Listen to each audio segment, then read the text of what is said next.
warahmatullahi wabarakatuh. Perkenalkan, nama saya Nurhaliza Alfira Balkis, NIM 123121079 dari kelas 5C. Di sini saya akan menjelaskan tentang materi hukum acara peradilan tata usaha negara. Pertama, saya akan membahas tentang sejarah PTUN di Indonesia. Jadi sejarah PTUN sebelum kemerdekaan. Jadi sebelum kemerdekaan belum ada lembaga peradilan yang secara khusus berwenang menyelesaikan sengketa TUN. Sehingga di bidang TUN diselesaikan oleh hakim di peradilan umum atau oleh badan-badan khusus di lingkungan pemerintah sendiri atau biasa disebut dengan istilah peradilan semu.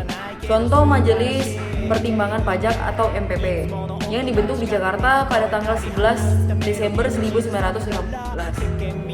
Pembentukan MPP tersebut merupakan penyesuaian dari MPP di negara Belanda atau asas konkordasi.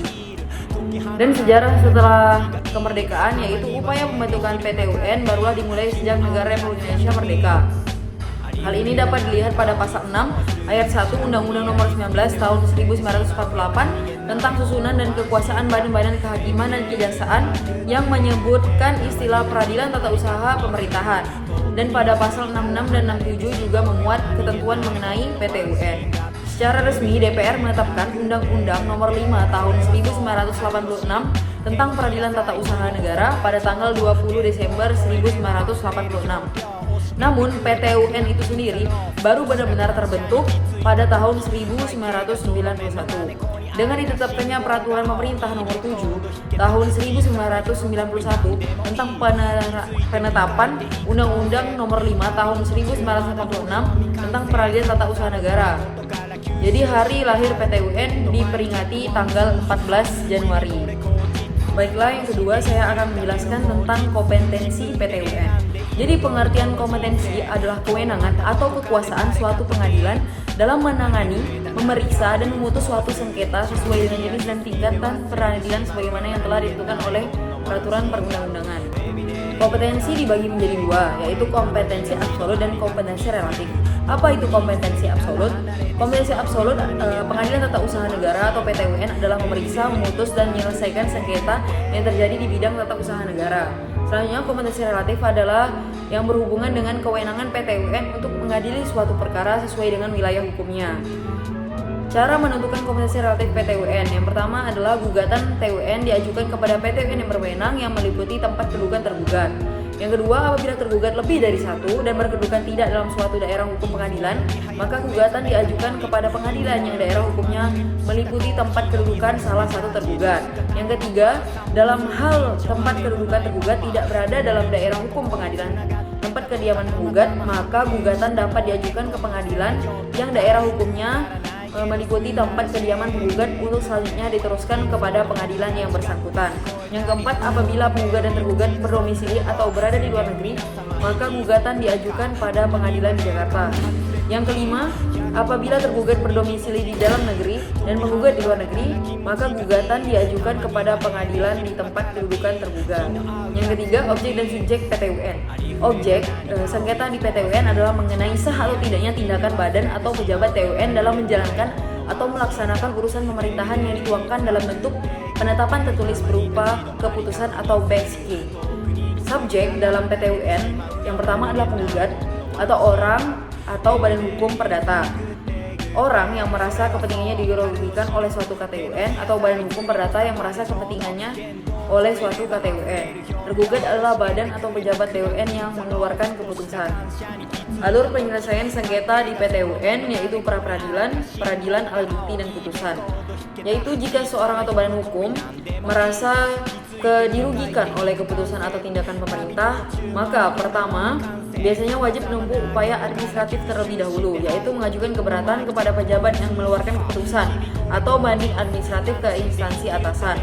Misalnya dalam sengketa pajak atau kepegawaian. Ini wajib dilakukan menurut Undang-Undang Administrasi Pemerintahan Undang-Undang Nomor 30 Tahun 2014. Keberatan harus diajukan paling lama 21 hari kerja sejak keputusan dikeluarkan. Dan pemerintah wajib menanggapi dalam 10 hari kerja. Jika tidak ditanggapi, otomatis dianggap dikabulkan atau fiktif positif. Ini berlaku juga untuk banding administratif.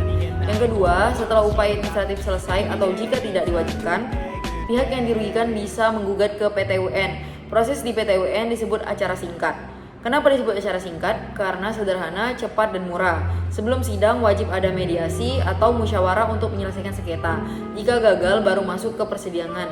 Pengadilan akan memeriksa apakah keputusan atau tindakan pemerintah itu sah secara hukum, adil, dan tidak menyalahgunakan wewenang.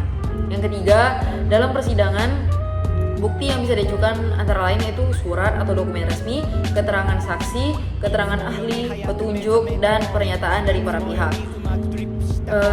Yang unik di dalam PT-UN ini yaitu beban membuktikan sahnya keputusan ada pada pihak pemerintah, bukan pada warga. Jadi pemerintah yang harus menunjukkan kalau tindakannya benar. Yang terakhir, yang keempat, yaitu setelah pemeriksaan hakim akan mengeluarkan putusan.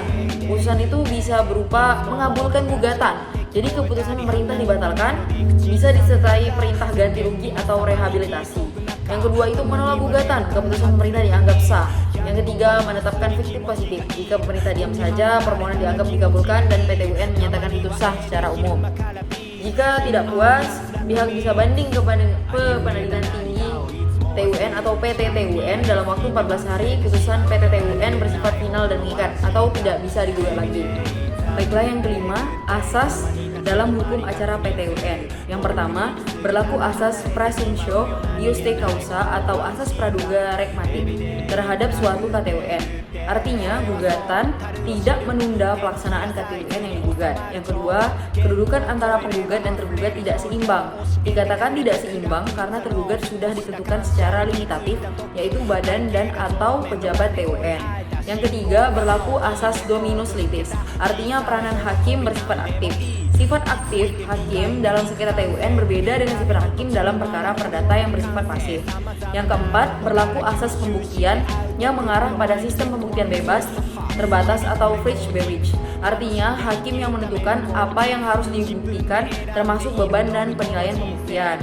Yang kelima, putusan hakim tidak boleh bersifat ultra petita. Artinya, putusan tidak boleh melebihi dari apa yang menjadi tuntutan penggugat. Yang keenam, putusan pengadilan bersifat erga omnes. Artinya, putusan pengadilan TUN berlaku juga terhadap pihak-pihak yang terkait di luar pihak yang bersengketa. Yang ketujuh, berlaku asas tanpa ada kepentingan tidak akan melahirkan gugatan atau point the interest, point the action. Artinya, untuk dapat mengajukan gugatan, penggugat harus mempunyai kepentingan terhadap objek gugatan. Yang kedelapan, tidak mengenal gugatan balik atau rekonvensi.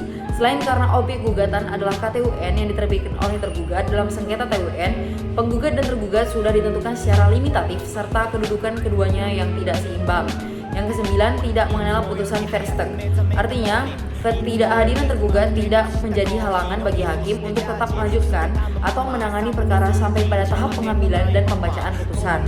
Yang ke-10, tahap pemeriksaan gugatan di pengadilan TUN terdiri dari tahap penelitian administrasi, tahap dismisial proses, tahap pemeriksaan persiapan, dan tahap persidangan. Yang ke-11, upaya paksa dalam pelaksanaan putusan. Pelaksanaan putusan PT-UN tidak dikenal adanya upaya paksa sebagaimana yang dapat dilakukan dalam perkara perdata, seperti upaya pengosongan atau penyitaan. Yang terakhir, yaitu pemeriksaan acara cepat. Dalam perkara TUN dikenal istilah pemeriksaan dengan acara cepat, di mana penggugat dapat mengajukan permohonan pemeriksaan dengan acara cepat sepanjang memenuhi ketentuan pasal 98 Undang-Undang Nomor 5 Tahun 1986. Baiklah, terima kasih. Ini saja yang dapat saya sampaikan. Semoga yang dapat saya sampaikan dapat menjadi tambahan ilmu bagi yang mendengarkan. Terima kasih. Wassalamualaikum warahmatullahi wabarakatuh.